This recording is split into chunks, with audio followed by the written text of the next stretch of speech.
देखिए, ये जो कल जो हरकत हुई, इसकी पूरी जिम्मेदारी आसाम बॉर्डर पुलिस के ऊपर आती है, क्योंकि आसाम बॉर्डर पुलिस बहुत ही बायस्ड और रैंडमली किसी को भी पिक कर लेके उनको डिक्लेयर करती कि ये फॉरेनर्स हैं, और फिर फॉरेनर्स ट्राइब्यूनल में केस जाता।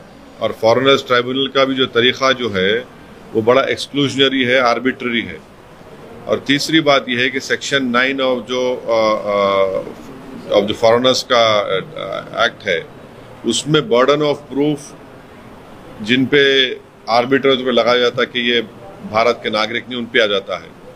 तो इसीलिए ये जो पूरा प्रोसेस है, इसके बारे में आप थोड़े दिन पहले रहीम अली का एक केस हुआ था सुप्रीम कोर्ट में, जिसमें सुप्रीम कोर्ट ने कहा था कि ये पूरा प्रोसेस ग्रॉस इनजस्टिस है, और इसीलिए ये आसाम की बॉर्डर पुलिस और फिर वहाँ का जो फॉरेनर्स ट्राइब्यूनल है, इनका जो तरीक़ा है बड़ा आर्बिट्री है। और इसी की बुनियाद पे आप देख रहे हैं कि आसाम में एक फैमिली में अगर 6 लोग हैं तो एक आदमी को बोलते ये इंडियन सिटीजन नहीं है। कैसा हो सकता है बोलिए?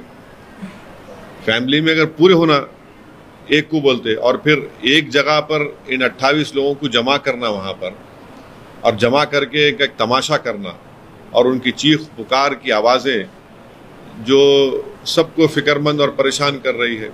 और आखिरी बात यह है कि government of India media report के मुताबिक सितंबर से सेंसस शुरू करेगा, और सेंसस के साथ नरेंद्र मोदी एनपीआर एनआरसी करेंगे।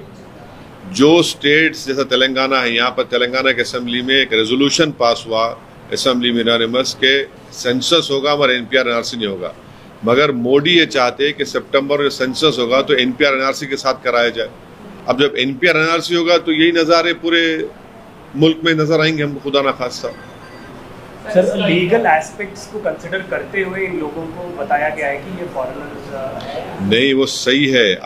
मैं आपको क्या बता रहा हूँ कि सेक्शन 9 जो है वो बर्डन ऑफ प्रूफ किसी पे भी आप इल्ज़ाम लगा दो कि भारत के नहीं है, उनके ऊपर आता। दूसरा है कि आसाम की जो बॉर्डर पुलिस है रैंडमली किसी को भी उठा सकती है और उनको बोलते कि इन्हों सिटीजन नहीं है।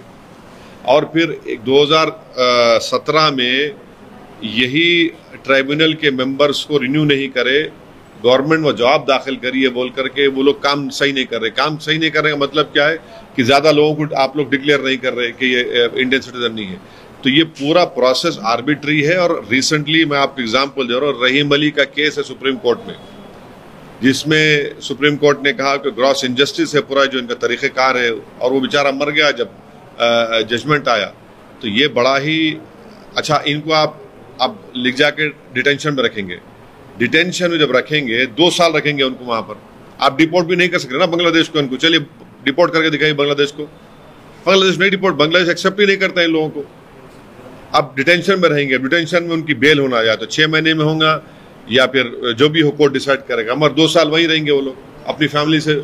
ये लोग, इनके दूसरे फैमिली मेंबर जो 28 है, इनके दूसरे फैमिली मेंबर्स पूरे इंडियंस हैं। ये कैसा है बताइए आप? नांदेड़ की सियासी, समाजी, माशी और अवामी खबरों के साथ इश्तिहारात के लिए हमसे राब्ता करें।